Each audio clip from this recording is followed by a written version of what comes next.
was a rough-and-tumble tough guy, the quintessential rugged American who made a career out of playing Hollywood's whiskey-drinking heavies. He was Lee Marvin. Lee was born in New York City in 1924, when the movies were still silent and America was vigorously rebounding from the Great War. The son of an advertising executive, Lee never considered a career in acting. But he played a real-life tough guy in the United States Marine Corps and assisted in pulverizing Hitler's tyranny during World War II, but not without a price. He was discharged with injuries and ended up stateside without a job. But Marvin was determined and finally got a job as a plumber's assistant. He fell into acting by chance when his gruff persona was taken for raw talent and he was asked to replace an ailing actor in a summer stock production. It was a mere bit part, but Marvin parlayed it into a career of more than 59 films and an Academy Award. To pursue his craft, he studied at New York's American Theater Wing and in 1951 landed a part on Broadway in Billy Budd. He also landed recognition from Hollywood that same year and was cast in 2 movies, Teresa and You're in the Navy. The very next year, 1952, found the actor completing a staggering 6 movies, including Diplomatic Courier, Duel at Silver Creek, 8 Iron Men, Hangman's Knot, and We're Not Married. But these movies didn't really put Marvin in the public's eye. Mississippi! You know her? Yes, my fiancée. However, in 1953, his career heated up with a performance in The Big Heat with Glenn Ford, and Marvin would never again go unrecognized. That year, he also appeared in another 6 movies. 1954 saw Lee cast in a movie about lost strawberries on a naval frigate, The Caine Mutiny. Surrounded by a cast of superstars, Marvin became a household name.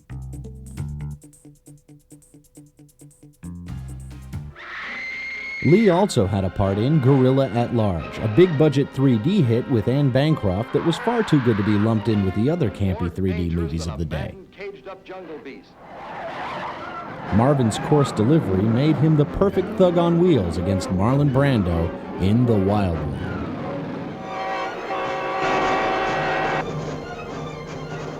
"1955 was Lee Marvin's most prolific year ever.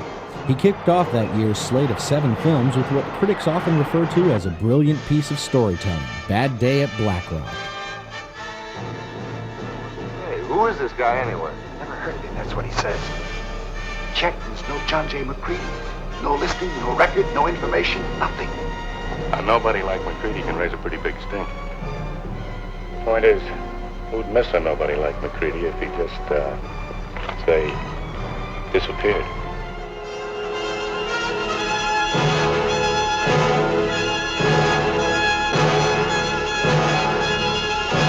There aren't many towns like this in America, but one town like it is enough. Because I think something kind of bad happened here. Something they can't quite seem to find a handle to.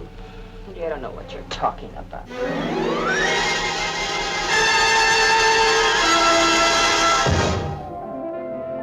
Shack Out on 101 was yet another 1955 film for which he was acclaimed.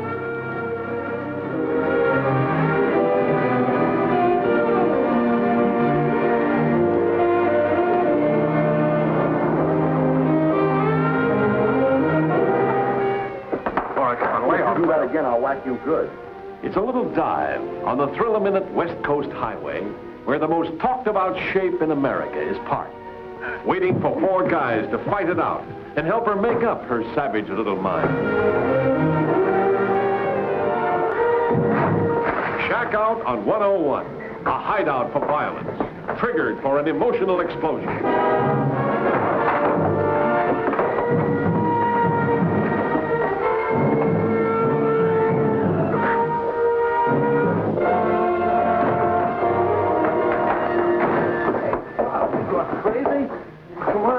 Gun. Well, give it to me, come on. MGM's 1957 Southern epic, Raintree County, featured Marvin with the giant stars of the day. With a cast to match its greatness. Montgomery Clift, Elizabeth Taylor, Eva Marie Saint, Nigel Patrick, Lee Marvin, Rod Taylor, Agnes Moorehead, and Myrna Hanson. It was a half-baked attempt to outdo Gone with the Wind, and the public rejected it, even though superstar Elizabeth Taylor played the Southern Belle. Lee's film schedule in the 60s hardly matched the pace he had set in the 50s, but his roles improved and so did his Hollywood clout. In 1961, he appeared in The Comancheros, alongside his typical band of screen superstars.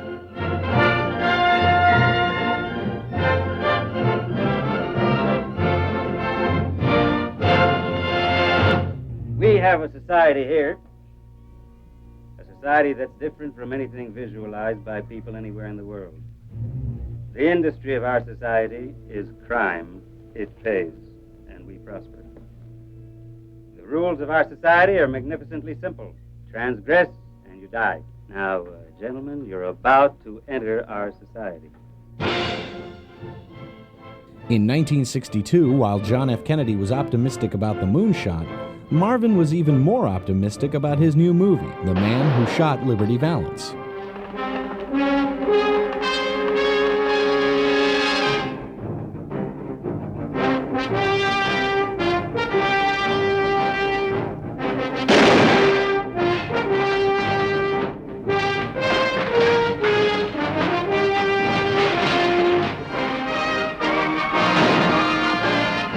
Out of the flame and fury of the frontier, the Old West lives again as only John Ford can recreate it.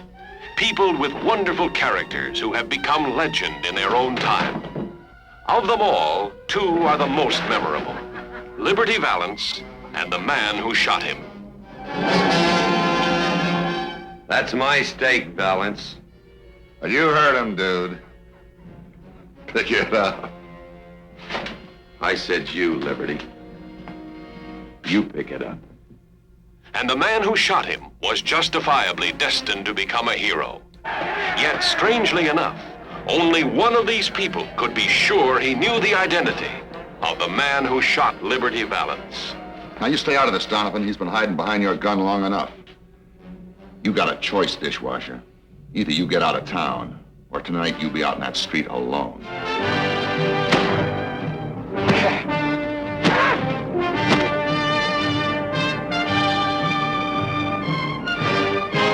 You all heard him say he had a gun in his hand, didn't you? I didn't say that. That ain't murder, Mr. Marshall. That's a clean-cut case of self-defense. Now get out of my way.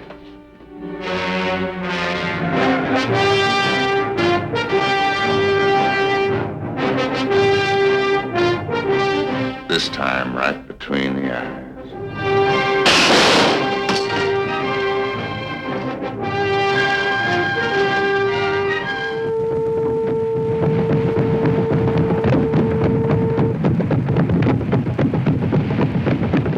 John Ford, director of The Man Who Shot Liberty Valance, took a shot at comedy and hired Lee Marvin and a stellar cast for Donovan's Reef, though it ran aground at the box office.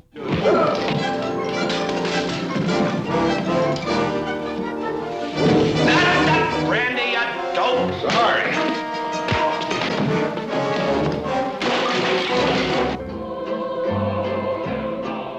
Donovan's Reef. It's the fun and fight place to be, especially when Lee Marvin hits the shore and John Wayne hits the visiting fleet.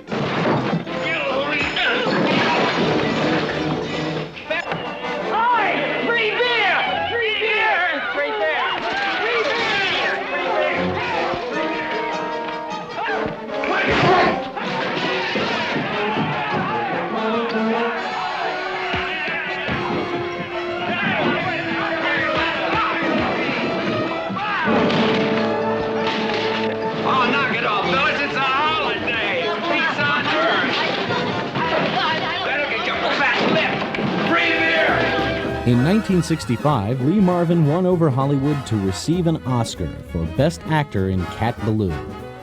For you're now about to hear the ballad of Cat Ballou. You all say you love me and are beholden to me, and take it easy, Cat. We're going to take care of you. And the first time I asked you to do one little thing for me, like rob one little train.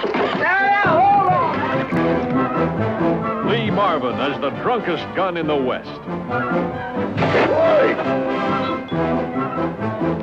Jane Fonda as Cat Ballou, girl train robber.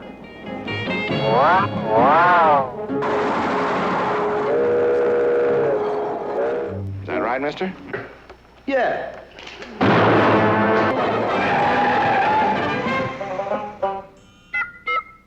Is this the way to make a funny movie? Marvin's trademark was surrounding himself with a sea of stars, a practice with which he continued to float in Ship of Fools. There are many stories here, but there is only one Ship of Fools. Lee Marvin is a tough ex-ball player from Texas. Okay, so I bought you a bottle of champagne, right? And I know my way around, right? Right. So, when we gonna get together? We are together now. Oh, come on, baby, you know what I mean. Passion, comedy, violence. Each poses different problems for the director. The depiction of violence is the most delicate of all, for it must create shock, yet compel belief. This is the rehearsal for the difficult staging of a scene in which a fragile woman, swept by the power of her own emotions, physically attacks a huge, hulking man. The players are Vivian Lee and Lee Marvin. And now the scene as it is filmed for the picture.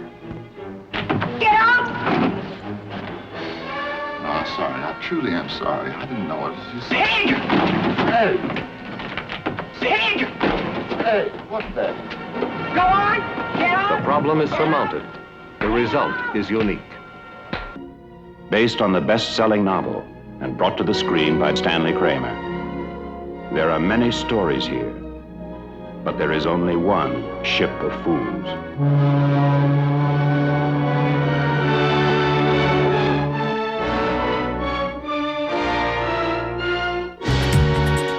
20 years before the slew of shoot-'em-up big-budget blockbuster action flicks by the likes of Bruce Willis, Sylvester Stallone, and Arnold Schwarzenegger, Lee Marvin exploded into the genre with Charles Bronson in The Dirty Dozen. Major Reisman, you are ordered by Allied command to select 12 general prisoners, convicted by courts-martial and sentenced to be executed or serve lengthy prison terms for murder, rape, robbery, and other crimes of violence. And you will deliver them secretly behind enemy lines in France to undertake a mission of sabotage that could change the course of the war. The 12 men will be known as the Dirty Dozen.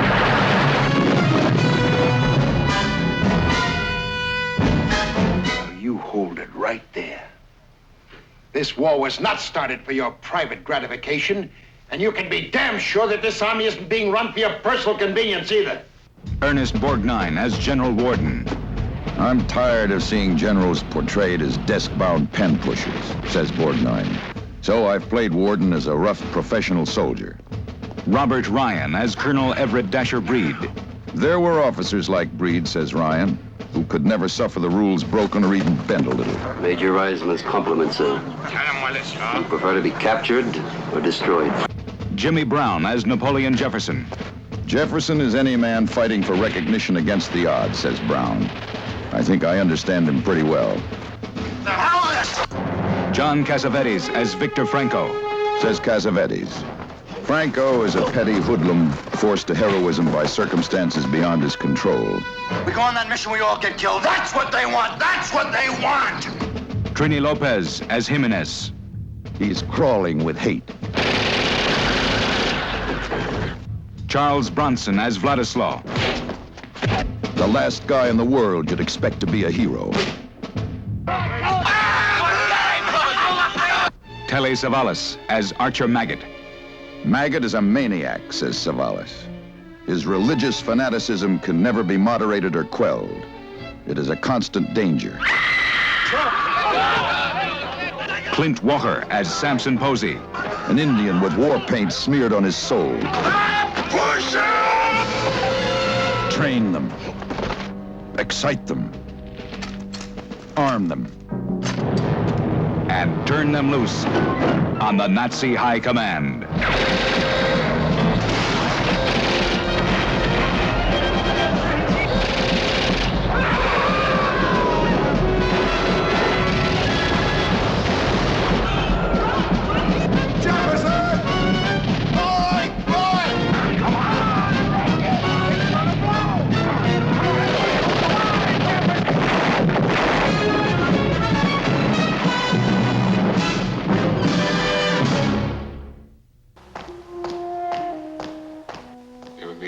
The very next year, 1967, Marvin heated up the screen with a young Angie Dickinson, after which her own career heated up.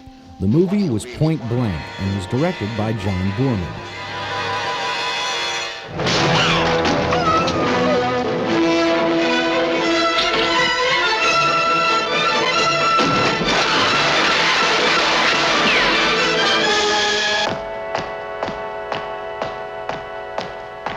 Walker is an emotional and primitive man. Do you remember when we met? Suddenly, we were together. Lee Marvin is Walker, the hunter and the hunted.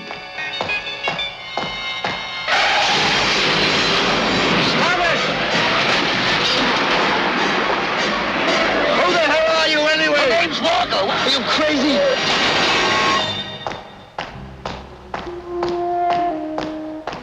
You ever meet Walker? He makes my flesh crawl.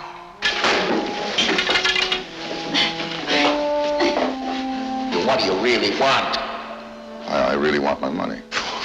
I want my 93 grand. I want my money.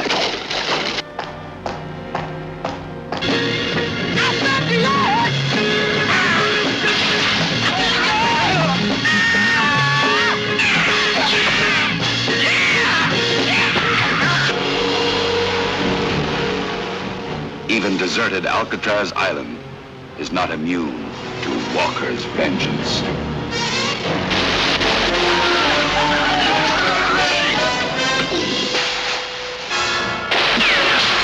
You're a very bad man, Walker, a very destructive man. Why do you run around doing things like this?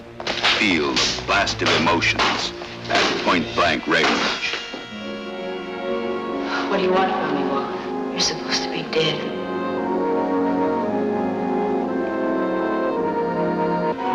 Know the mental agony that overwhelms and consumes at Point Blank range. Experience rapid-fire action at Point Blank range. Things aren't done this way anymore, Walker. Let's be reasonable.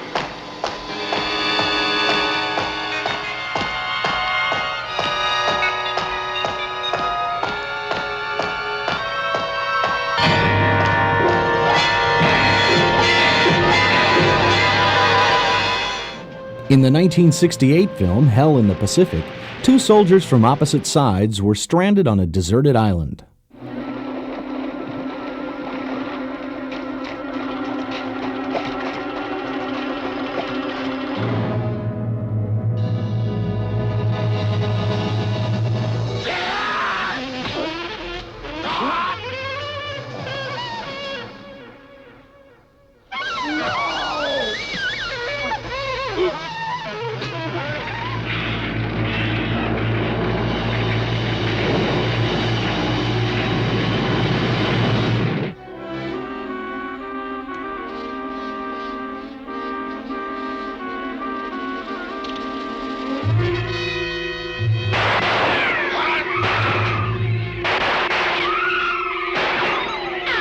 Hate, born of fear.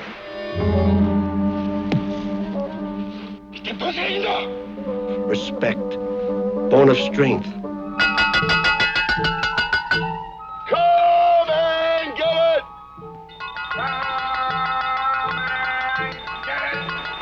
Man's need to communicate. A motion picture of unique power, of rare beauty, of fascinating dangers.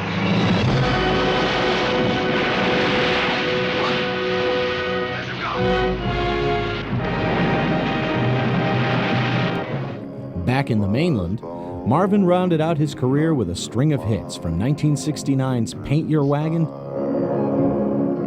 But you just said you were in love with Ben. I love both of you. But that ain't gonna work, Elizabeth. You can't have both of us. Why not? Why not? Why not? I was married to a man who had 2 wives. Why can't a woman have 2 husbands? To his last film in 1986, Delta Force, an updated version of The Dirty Dozen.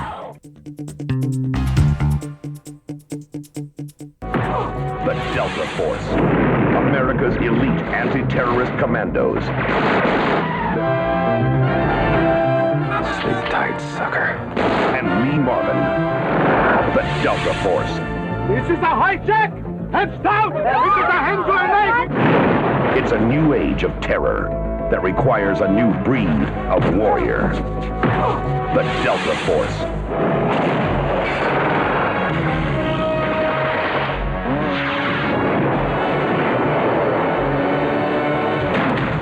We're members of Delta Force and we're here to take you home. American, I want to negotiate. Do you hear me, American? Loud and clear.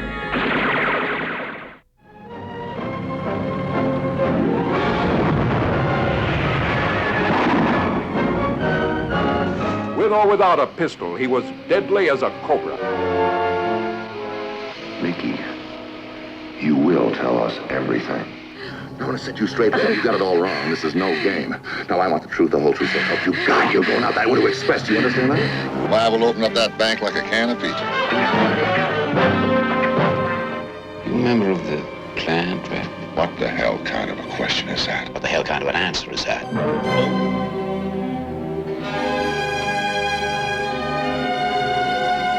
Lee Marvin. What you gotta do is you gotta move in close. Look around, see what's cooking, and out they go. Boy kicking dirt about 42 foot in the air, huh? Cut the loop-de-loops, a little Mexican tailspin.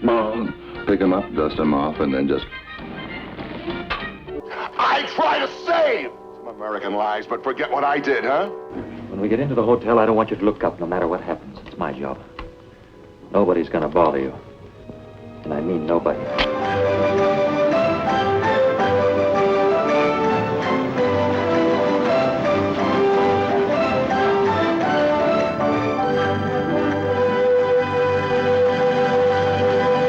Lee Marvin was a brash, crude, rude, mean dude. Hollywood's heavy, the ornery antagonist. He died of a heart attack in 1987. Whether he was a bad good guy in the M Squad